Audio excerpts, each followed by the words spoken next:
Assalamualaikum warahmatullahi wabarakatuh. Perkenalkan saya Khoirinisa Anggi Surawan dari tingkat 1A dengan NIM P1732421922, Prodi Kebidanan Bogor, Poltekkes Kemenkes Bandung. Pada pertemuan kali ini, saya akan menjelaskan tentang dua materi, yaitu pemeriksaan diagnostik sederhana untuk menegakkan diagnosa pada feses, pada cairan persagina, dan pada sputum.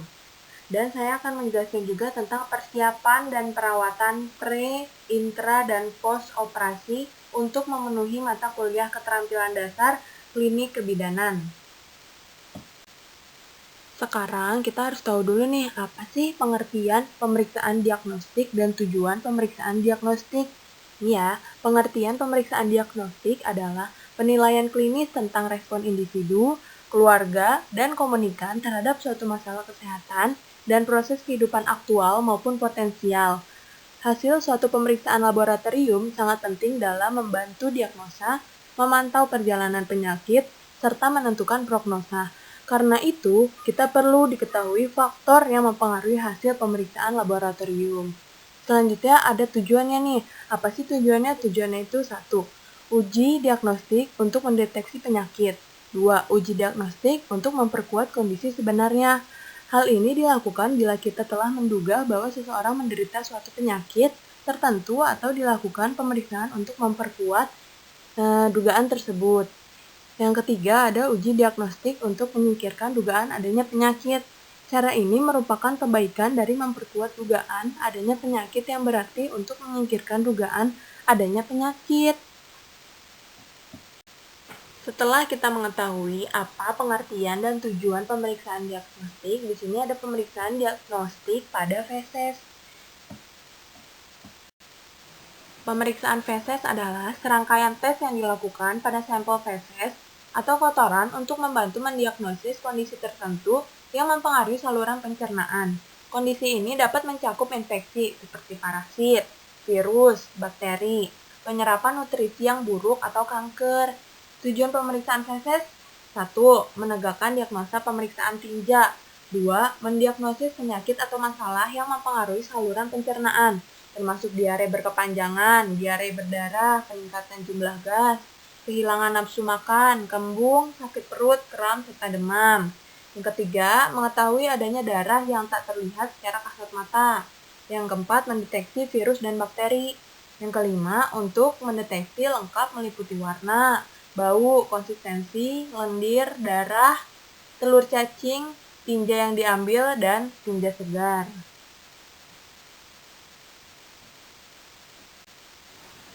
Di sini ada macam-macam pemeriksaan feses. 1. Pemeriksaan makroskopis. Pemeriksaan makroskopis itu pemeriksaan warna, bau, konsistensi, pemeriksaan jumlah, lendir, parasit makro, darah tampak, nanah, pemeriksaan parasit, dan pemeriksaan adanya sisa makanan. Yang kedua, ada pemeriksaan mikroskopis. Ada 3 parameter yang ada di dalam pemeriksaan tersebut, yaitu A. Parasit mikro, yaitu ada telur, jentik cacing, dan protozoa. Yang B ada seluler, ada sel epitel, leukosit, makrofag, eritrosit. Yang C ada sisa makanan. Selanjutnya yang ketiga ada pemeriksaan darah samar. Pemeriksaan darah samar merupakan pemeriksaan tambahan feses yang dimana mendeteksi darah dalam tinja yang tidak terlihat pada pemeriksaan baik secara makroskopis ataupun mikroskopis. Namun terdeteksi melalui reaksi kimia. Tes ini paling sering digunakan pada pasien screening beberapa penyakit gastrointestinal, tumor jinak atau ganas. Yang keempat ada pemeriksaan kultur feses. Tes tambahan lainnya yaitu kultur feses. Pemeriksaan ini bertujuan untuk menilai pertumbuhan bakteri yang tidak normal yang menyebabkan infeksi saluran pencernaan. Ada juga alat-alat untuk pemeriksaan feses. 1. Handscoon, bengkok, vaselin, perlak dan pengalas, botol bersih dan tertutup, tisu, lidi dan kapas lembab dalam tempat bahan pemeriksaan, dan juga sampiran. Prosedur pemeriksaan feses. 1. Mendekatkan alat. 2. Memberitahu pasien. 3. Mencuci tangan. 4. Memasang perlak pengalas dan sampiran. 5. Melepas bagian bawah pasien. 6. Mengatur posisi pasien dalam dorsa recumbent. 7. Memakai handscoon. 8. Telunjuk diberi vaselin lalu dimasukkan ke dalam anus dengan arah ke atas, kemudian diputar ke kiri dan ke kanan sampai terambah tinja. 9. Setelah dapat dikeluarkan perlahan-lahan lalu dimasukkan ke dalam tempatnya. 10. Anus dibersihkan dengan kapas lembab dan dikeringkan dengan tisu. 11. Melepas handscoon. 12. Merapikan pasien. 13. Mencuci tangan. Setelah pemeriksaan feses, hasil umumnya diberikan setelah 1-3 hari. Jika hasil tes tidak langsung diberikan, pasien diperbolehkan untuk pulang dan diminta kembali datang setelah hasil tes yang sudah ada. Berikut ini adalah ciri-ciri pemeriksaan feses yang dinyatakan normal. 1. Tinja berwarna coklat, bertekstur lembut, dan bentuk keseluruhan yang konsisten. 2. Pada tinja tidak ditemukan bakteri berbahaya, jamur, parasit, virus, darah lendir, nanah, atau serat daging yang tidak tercerna dengan baik. 3. Tinja mengandung 2-7 gram lemak dalam 1 hari atau per 24 jam. 4. Kadar gula darah tinja kurang dari 0,25 gram per desiliter. Selanjutnya ada pemeriksaan diagnostik pada cairan pervaginam. Pengeluaran cairan pervaginam berupa keputihan. Keputihan adalah cairan yang keluar dari vagina. Keputihan dapat timbul dari berbagai keadaan, yaitu secara normal atau fisiologis, dan secara patologis. Keputihan secara fisiologis adalah keputihan yang normal terjadi akibat perubahan hormonal, seperti menstruasi, stres, kehamilan, dan pemakaian kontrasepsi. Sedangkan keputihan patologis adalah keputihan yang timbul akibat kondisi media tertentu dengan penyebab tersering adalah akibat infeksi parasit, jamur, atau bakteri. Di sini ada tujuan pengambilan cairan pervaginam atau sekret, yaitu untuk mencegah terjadinya keputihan yang abnormal dan mendeteksi adanya kuman yang berupa tuberkulosis pulmonal, pneumonia bakteri, bronkitis kronis, dan juga bronkitaksis. Alat-alat yang diperlukan.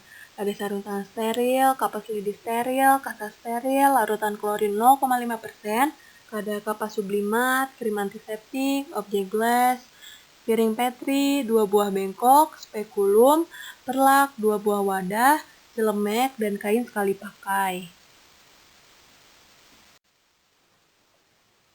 Prosedur pemeriksaan cairan pervaginam. Menjelaskan prosedur yang akan dilakukan pada klien, mempersiapkan alat dan bahan, mendekatkan kepada pasien, memasang sampiran, membuka atau menganjurkan pasien menanggalkan pakaian bawah, tetap jaga privasi pasien, memasang perlak di bawah bokong pasien, mengatur posisi pasien dengan kaki ditekuk atau dasar recumbent, cuci tangan dengan sabun dan air mengalir, mengeringkannya dengan handuk bersih, menggunakan sarung tangan, membuka labia mayora, ibu jari, dan telunjuk yang tidak dominan. Selanjutnya, mengambil sekret vagina dengan kapas lidi tangan yang dominan sesuai dengan kebutuhan, menghapus sekret vagina pada objek gelas yang disediakan, membuang kapas lidi dalam bengkok, masukkan objek gelas dalam piring petri atau ke dalam tabung kimia dan ditutup, memberi label dan mengisi formulir pengiriman spesimen untuk dikirim ke laboratorium, membereskan alat, mencuci sarung tangan di klorin 0,5%, lepas sarung tangan secara terbalik dan rendam dalam klorin selama 10 menit. Mencuci tangan dengan sabun dan air mengalir dan mengeringkannya dengan handuk bersih. Melakukan dokumentasi tindakan yang telah dilakukan. Selanjutnya, pemeriksaan diagnostik pada sputum. Pemeriksaan diagnostik pada sputum. Sputum atau dahak adalah bahan yang keluar dari bronki atau trakea, bukan ludah atau lendir yang keluar dari mulut, hidung, atau tenggorokan. Tujuan pemeriksaan diagnostik pada sputum adalah untuk mengetahui basil tahan asam dan mikroorganisme seperti tuberkulosis pulmonal, pneumonia bakteri, bronkitis kronis, bronkitaksis yang ada di dalam tubuh pasien sehingga diagnosa dapat ditegakkan. Indikasinya, pasien yang mengalami infeksi atau peradangan saluran pernafasan apabila diperlukan. Alat-alatnya, Sputum pot, tempat ludah yang bertutup, botol bersih yang dengan tutup, handscoon, formulir tiket, perlak pengalas, bengkok, dan tisu. Prosedur pemeriksaan sputum: menyiapkan alat, memberitahu pasien, mencuci tangan, mengatur posisi duduk, memasang perlak pengalas di bawah dagu dan menyiapkan bengkok, lalu memakai handscoon, meminta pasien membatukan dahaknya ke dalam tempat yang sudah disediakan, yaitu sputum pot, dan mengambil 5 cc bahan lalu dimasukkan ke dalam botol, membersihkan mulut pasien, merapikan pasien dan alat, melepaskan handscoon, dan mencuci tangan. Selanjutnya ada cara pengambilan sputum secara umum.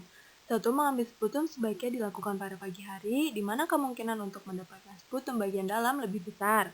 Atau juga bisa diambil sputum sewaktu, pengambilan sputum juga harus dilakukan sebelum pasien menyikat gigi.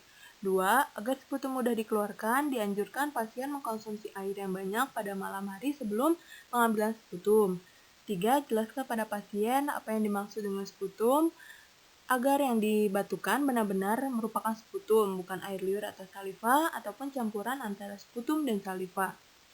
Selanjutnya, jelaskan cara mengeluarkan sputum. Yang keempat, sebelum mengeluarkan sputum, pasien disuruh untuk berkumur-kumur dengan air, dan pasien harus melepas gigi palsu bila ada. 5. Sputum diambil dari batukan pertama, atau first cut. Materi selanjutnya ada persiapan dan perawatan preoperasi, intraoperasi, dan postoperasi. Di sini ada persiapan dan perawatan preoperasi. Preoperasi atau prebedah merupakan masa sebelum dilakukannya tindakan pembedahan, dimulai sejak persiapan pembedahan dan berakhirnya sampai pasien di meja bedah. Persiapan preoperasi, pengetahuan tentang persiapan pembedahan, dan kesiapan psikologis. Prioritas pada prosedur pembedahan yang utama adalah informed consent, yaitu pernyataan persetujuan klien dan keluarga tentang tindakan yang akan dilakukan yang berguna untuk mencegah ketidaktahuan klien tentang prosedur yang akan dilaksanakan. Persiapan asuhan preoperasi. 1. Konsultasi dengan dokter obstetri, ginekologi, dan dokter anestesi. Konsultasi dalam rangka persiapan tindakan operasi meliputi informed choice dan informed consent. Informed consent sebagai wujud dari upaya rumah sakit menjunjung tinggi aspek etik hukum, maka pasien atau orang yang bertanggung jawab terhadap pasien wajib untuk menandatangani surat pernyataan persetujuan operasi. Artinya, apapun tindakan yang dilakukan pasien terkait dengan pembedahan, keluarga mengetahui manfaat dan tujuan serta segala resiko dan konsekuensinya. Yang kedua ada pramedikasi. Pramedikasi adalah obat yang diberikan sebelum operasi dilakukan sebagai persiapan atau bagian dari anestesi. Yang ketiga ada perawatan kandung kemih dan usus. Konstipasi dapat terjadi sebagai masalah pasca bedah setelah puasa dan imobilisasi. Oleh karena itu, lebih baik dilakukan pengosongan usus sebelum operasi. Kateter residu atau indwelling dapat tetap dipasang untuk mencegah terjadinya trauma pada kandung kemih selama operasi. Yang keempat ada mengidentifikasi dan melepas prostesis. Semua prostesis seperti lensa kontak, gigi palsu, kaki palsu, perhiasan, dan lain-lain harus dilepas sebelum pembedahan. Yang kelima ada persiapan fisik, yaitu ada status kesehatan fisik secara umum, ada status nutrisi. Status nutrisi, kebutuhan nutrisi ditentukan dengan mengukur tinggi badan, berat badan, lingkar lengan atas, kadar protein darah, yaitu albumin dan globulin, dan keseimbangan nitrogen. Lalu ada keseimbangan cairan dan elektrolit. Keseimbangan cairan dan elektrolit terkait erat dengan fungsi ginjal, di mana ginjal berfungsi mengatur mekanisme asam basa dan ekskresi metabolit obat-obatan anestesi. Jika fungsi ginjal baik, maka operasi dapat dilakukan dengan baik. Namun, jika ginjal mengalami gangguan seperti oliguria, insufisiensi renal akut, nefritis akut, maka operasi harus ditunda menunggu perbaikan fungsi ginjal, kecuali pada kasus-kasus yang mengancam jiwa. Selanjutnya ada pencukuran daerah operasi. Pencukuran pada daerah operasi ditunjukkan untuk menghindari terjadi infeksi pada darah yang dilakukan pembedahan, karena rambut tidak dicukur dapat menjadi tempat bersembunyinya kuman dan juga mengganggu atau menghambat proses penyembuhan luka dan perawatan luka. Selanjutnya ada personal hygiene. Kebersihan tubuh pasien sangat penting untuk persiapan operasi karena tubuh yang kotor dapat merupakan sumber kuman dan dapat mengakibatkan infeksi pada daerah yang dioperasi. Ya, lalu ada pengosongan kandung kemih. Pengosongan kandung kemih dilakukan dengan melakukan pemasangan kateter. Selain untuk pengongan isi kandungan kemih, tindakan kateterisasi juga diperlukan untuk mengobservasi balance cairan. Lalu selanjutnya ada latihan praoperasi. Latihan yang diberikan pada pasien sebelum operasi antara lain latihan nafas dalam, latihan batuk efektif, dan latihan gerak sendi. Selanjutnya ada perawatan preoperasi. 1. Memberikan pendidikan kesehatan preoperasi. Informasi tersebut diantaranya tentang jenis pemeriksaan yang akan dilakukan sebelum bedah, alat-alat khusus yang diperlukan, pengiriman ke kamar bedah, ruang pemulihan, dan kemungkinan pengobatan setelah bedah. 2. Ada persiapan diet. 8 jam sebelum bedah tersebut dilakukan pasien tidak boleh makan, sedangkan cairan tidak diperbolehkan 4 jam sebelum operasi, sebab makanan dan cairan dalam lambung dapat menyebabkan aspirasi. Yang ketiga ada persiapan kulit. Membebaskan daerah yang akan dibedah dari mikroorganisme dengan cara menyirami kulit dengan sabun hexakloroforin atau sejenisnya atau sesuai dengan jenis pembedahan. Bila pada kulit terdapat rambut, harus dicukur. Keempat, ada latihan nafas dan latihan batuk. Latihan ini dilakukan untuk meningkatkan kemampuan pengembangan paru-paru. Pernafasan yang dianjurkan adalah pernafasan diafragma. Yang kelima ada latihan kaki. Latihan ini dapat dilakukan untuk mencegah dampak tromboflebitis. Yang keenam ada latihan mobilitas. Latihan ini dilakukan untuk mencegah komplikasi sirkulasi, mencegah dekubitus, merangsang peristaltik, serta mengurangi adanya nyeri. Yang ketujuh ada pencegahan cedera untuk mengatasi resiko terjadinya cedera. Selanjutnya, persiapan dan perawatan intraoperasi. Persiapan dan asuhan intraoperasi. Asuhan intraoperasi merupakan bagian dari tahapan asuhan perioperatif. Hal yang perlu dikaji dalam intrabedah adalah pengaturan posisi pasien. Berbagai masalah yang terjadi selama pembedahan mencakup aspek pemantauan fisiologis, perubahan tanda vital, sistem kardiovaskuler, keseimbangan cairan dan pernafasan. Selain itu juga lakukan pengajian pada tim dan instrumen pembedahan serta anestesia yang diberikan. Persiapan intraoperasi. 1. Penggunaan seragam bedah. Penggunaan baju seragam bedah didesain khusus dengan diharapkan dapat mencegah kontaminasi dari luar.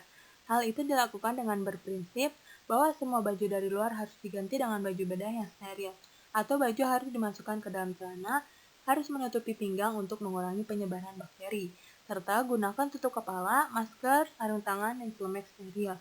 2. Mencuci tangan sebelum pembedahan. 3. Menerima pasien di daerah bedah. Sebelum memasuki wilayah bedah, pasien harus melakukan pemeriksaan ulang di ruang penerimaan untuk mengecek kembali nama, bedah apa yang akan dilakukan, nomor status registrasi pasien, dan berbagai hasil laboratorium X-ray. Persiapan darah setelah dilakukan pemeriksaan silang dan golongan darah, alat prostesis, dan lain-lain. Yang keempat, ada pengiriman dan pengaturan posisi ke kamar bedah. Posisi yang dianjurkan pada umumnya adalah telentang, telungkup, Trendelenburg, litotomi, lateral, atau disesuaikan dengan jenis operasi yang akan dilakukan. Yang kelima, ada pembersihan dan persiapan kulit. Pelaksanaan tindakan ini bertujuan untuk membuat daerah yang akan dibedah bebas dari kotoran dan lemak kulit, serta mengurangi adanya mikroba. Yang keenam, penutupan daerah steril. Penutupan daerah steril dilakukan dengan menggunakan duk steril agar tetap steril di daerah seputar bedah dan mencegah berpindahnya mikroorganisme antara daerah steril atau tidak. Yang ketujuh, ada pelaksanaan anestesia. Pelaksanaan anestesia dapat dilakukan dengan berbagai macam, antara lain anestesia umum, inhalasi, intravena, anestesia regional, dan anestesia lokal. Yang kedelapan, ada pelaksanaan pembedahan. Setelah dilakukan anestesia, tim bedah akan melaksanakan pembedahan sesuai dengan ketentuan pembedahan. Lalu ada persiapan dan perawatan post-operasi. Persiapan dan perawatan post-operasi.